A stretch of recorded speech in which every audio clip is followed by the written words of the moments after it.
Hi friends, எல்லாரும் எப்படி இருக்கீங்க? நல்லா இருப்பீங்க. பேசும் கிரகங்களிலிருந்து உங்கள் நித்யா ராஜேந்திரன். நம்மளால செய்ய முடியலன்னு கில்ட் ஆகாதீங்க. உங்களால செய்ய முடியலனா முருகரோ இல்லை எந்த பெருமாளோ எந்த கடவுளோ கோச்சிக்கவே மாட்டாங்க. அதனால நீங்கள் கில்ட் ஆகாதீங்க. நீங்கள் அது செய்யணும்னு நினைக்காதீங்க. போய் கடவுளை கையெடுத்து கும்பிடுங்க போதும் அப்படின்னு சொல்லி நான் சொல்கிறேன். புரிஞ்சதா? நிறைய பேர் நீ கும்பிடாதேன்னு சொல்கிற, நீ அதை பண்ணாதேன்ற, நீ இதை பண்ணாத. நான் உங்களையெல்லாம் பணம் இருக்கா, நேரம் இருக்கா, தாராளமாக போய் நீங்கள் யார் என்ன சொன்னாலும் பண்ணுங்க. எனக்கு அதை பற்றி பிரச்சனையே இல்லை. ஆனால் முடியாதவங்க உங்கள் கூடயே நிறைய பேர் முடியாதவங்க இருக்காங்க. பணத்தால் முடியாதவங்க, உடம்பால் முடியாதவங்க, நேரமின்மையினால் முடியாதவங்க, செய்யணும்னு மனசுக்குள்ளே ஆசை வச்சுட்டு கணவரோ மனைவியோ செய்யக்கூடாதுன்னு சொல்கிறப்போ, மாமனார் மாமியாரோ அம்மா அப்பாவோ செய்யாத அப்படின்னு சொல்கிறப்போ அதை கேட்க வேண்டிய இடத்துல இருக்கிறவங்க நிறைய பேர் இருக்காங்க. அப்போது அவங்களுக்கெல்லாம் அந்த கில்ட்டை கொடுக்காதீங்க. செய்ய முடியலையேங்கிறாங்களே, உங்களுக்கு ஒன்றுமே ஆகாது. புரிஞ்சுதா? கடவுள் உங்களை தண்டிச்சிட மாட்டார், கோயிச்சிக்க மாட்டார், ஒன்றுமே ஆகாது. அதே போல் பணம் இல்லைனாலும் நீங்கள் செய்யலைன்னா ஒன்றும் இல்லை. இதுக்காக பணத்தை செலவு பண்ணி பணத்தை சேர்த்தி வச்சு இதை செய்யாதீங்க. அதுக்கு பதில் பணம் சேர்த்தி வச்சு உங்கள் குழந்தைகளுக்கு ஒரு நகை வாங்கி போடுங்க, இல்லை ஒரு ட்ரிப்பு கூட்டிகிட்டு போங்க. அந்த குழந்தைங்க வெளி உலகத்தை போய் பார்த்துட்டு வருவாங்க. அந்த மாதிரி செய்யுங்க. இப்படி கொண்டு போய் கோயிலில் எல்லாத்துக்கும் கோயிலில் இருக்கிறவங்களுக்கு கொண்டு போய் இதை கொடுத்து உங்கள் பணத்தை வீண் பண்ணாதீங்கன்னு தான் நான் சொல்கிறேன்னு தவிர அந்த பரிகாரம் பண்ணாதீங்கன்னெல்லாம் நான் சொல்லவே இல்லைம்மா. ஓகேங்களா? இது அடுத்தது நீங்கள் தேவிப்பட்டினம் கேட்டீங்க. அதுவும் இதே தான். கடவுள் அவரை அழியணுங்கிறதுக்காக தான் அவர் சீதாவை தூக்கிட்டு போகிறார். ஓகேங்களா? அவருக்கு கெட்ட நேரம் வருது, போய் ராமர் மேலேயே கை வைக்கிறார். சீதாதேவியை தூக்கிட்டு போனாதான் ராமர் பின்னாடியே போவார். அங்கே போய் அவர் சொன்னபடி கேட்கலங்கிற பட்சத்தில் அவர் தூது அனுப்புகிறார். அனுமர் தூது போகிறார். அவர் தூது போயும் அவர் மனைவி அவர் திருப்பி தர்ற மாதிரி இல்லை. அதனால ராமர் கையால் உயிரிழக்கிறார். ராமர் சீதாவோட திரும்பி வரார்.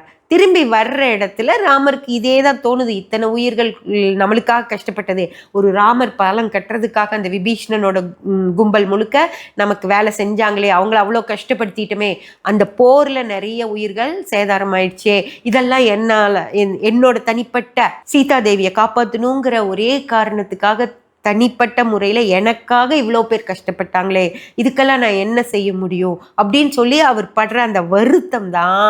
அதெல்லாம் ஒன்றுமே இல்லை அப்படின்னு சொல்லி அதை தோஷம் அப்படின்னு தான் சொல்லி ஆகணும். கடவுள் வருத்தப்பட்டார் நான் சொல்ல முடியும்? இப்போ மனைவி கிடைச்சிட்டாங்க அதனால கடவுள் வருத்தப்பட்டார் அப்படின்னா சொல்ல முடியும்? இல்லை. கடவுள் வருத்தப்பட்டது. சீதா கிடைச்சதுல அவருக்கு மிகப்பெரிய சந்தோஷம்.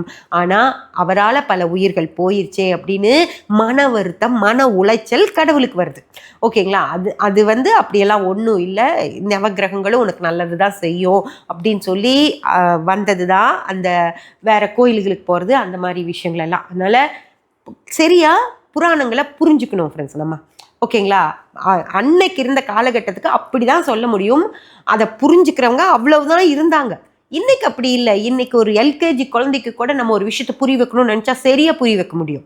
அந்த அளவுக்கு நமக்கு எக்யூப்மெண்ட்ஸ் வந்துருச்சு. அந்த அளவுக்கு நமக்கு சொல்லி கொடுக்குற திறன் தெரிஞ்சிருச்சு. அதே போல் புரிஞ்சுக்கிற திறனும் 100% இம்ப்ரூவ் ஆயிடுச்சு. முதலெல்லாம் புரிஞ்சுக்கிறதுக்கு திறனே இல்லை. ஏன்னா படிக்காதவங்க நிறைய பேர். இன்னைக்கு எல்லாருமே படித்து எல்லாருமே நல்லா. நீங்கள் கமெண்ட்ஸில் போய் பாருங்கள். இந்த பரிகாரமெல்லாம் சொல்கிறாங்கல்ல, அவங்க இதெல்லாம் தெரியாதவங்க செய்கிறாங்க, படிக்காதவங்க செய்கிறாங்கன்னு இல்லை. இங்கிலீஷ் கமெண்ட்ஸ் அவ்வளோ வந்திருக்கும். படிக்காதவங்க எப்படி இதை செய்வாங்க? படிச்சிருக்கீங்க, ஆனால் இன்னும் அந்த 10ஆம் சிலித்தனமாக இருக்கீங்க. அதிலிருந்து வெளியே வாங்கண்டா நான் சொல்கிறேன்னு தவிர, தோஷம் இருக்குது நிவர்த்தி பண்ணிக்கோங்கன்னு யாராவது சொன்னால் தாராளமாக போய் பண்ணிக்கோங்க, நான் வேண்டான்னு சொல்ல மாட்டேன். ஆனால் இன்னொன்று, தோஷ நிவர்த்தி அப்படிங்கிற ஒரு விஷயம் அந்த பூஜை பண்ணுறதுனால வராது. தயவு செஞ்சு புரிஞ்சுக்கோங்க. ஒரு குழந்தைக்கு படிக்க முடியாத இடத்துல அந்த குழந்தை இருக்குன்னா அந்த குழந்தைக்கு படிக்க வைங்க. ஒரு வீட்டில் ஏதோ ஒரு சிரமத்தினால அவங்க கொஞ்சம் மோசமாக சாப்பிட்டுக்கிட்டு இருக்காங்க அப்படின்னா அவங்களுக்கு ஏதாவது செய்யுங்க. அந்த குடும்பத்துக்கு ஒரு அரிசி மூட்டை வாங்கி கொடுங்க. மீறி போனால் 2000 ரூபாய். ஓகேங்களா? அந்த 2000 ரூபாய் செலவு ஒரு பரிகாரம் பண்ணுறதை விட ஒரு குடும்பத்துக்கு அரிசி மூட்டை வாங்கி கொடுத்தீங்கன்னு வச்சுக்கோங்க, அவங்க மனசார வாழ்த்துவாங்க. அந்த ஒரு வாழ்த்து போதும். ஓகேங்களா? ஸ்கூல் குழந்தைகளுக்கு ஃபீஸ் கட்டுங்க.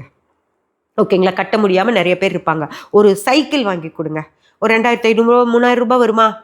ஒரு சைக்கிள், அந்த குழந்தை போயிட்டு வரட்டும் ஸ்கூலுக்கு, சைக்கிள் வாங்கி கொடுங்க. இல்லை ஒரு பேப்பர் போடணும்னு ஆசைப்படுறான், அந்த பையனே மிச்சம் எல்லாம் காப்பாற்றிக்குவான், அவன் குடும்பத்தை அவன் சம்பாரிச்சே காப்பாற்றிக்குவான், அவனுக்கு ஒரு சைக்கிள் வாங்கி கொடுங்க.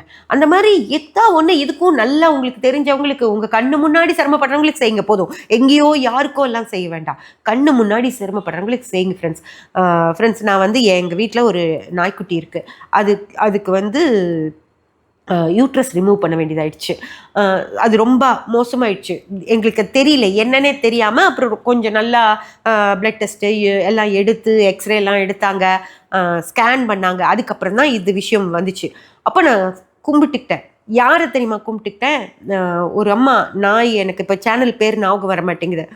அவங்க வந்து நிறையா நாய் வச்சு வளர்த்திட்டு, வீட்லேயே வச்சு வளர்த்திட்டு, வீட்டுக்குள்ளேயே இந்த நாய் எல்லா இடத்துலையும் இருக்கும், வச்சு வளர்த்திட்டு, அம்மாஸ் லைஃப் ஸ்டைலோ என்னமோ, ஓகேங்களா, எனக்கு இன்னும் கரெக்டாக தெரில, நீங்கள் போய் பாருங்கள்.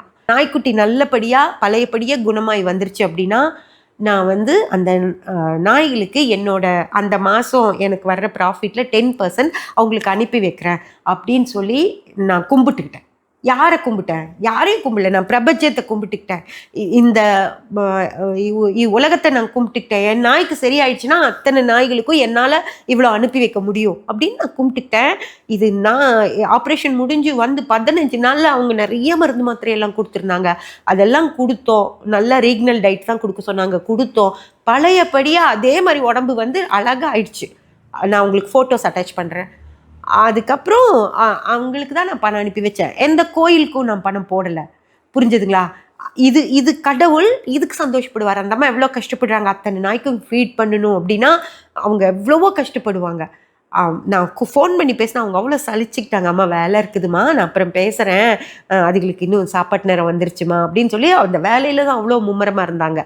அப்போ நம்ம அவங்களுக்கு ஹெல்ப் பண்ணுமா வேண்டாமா?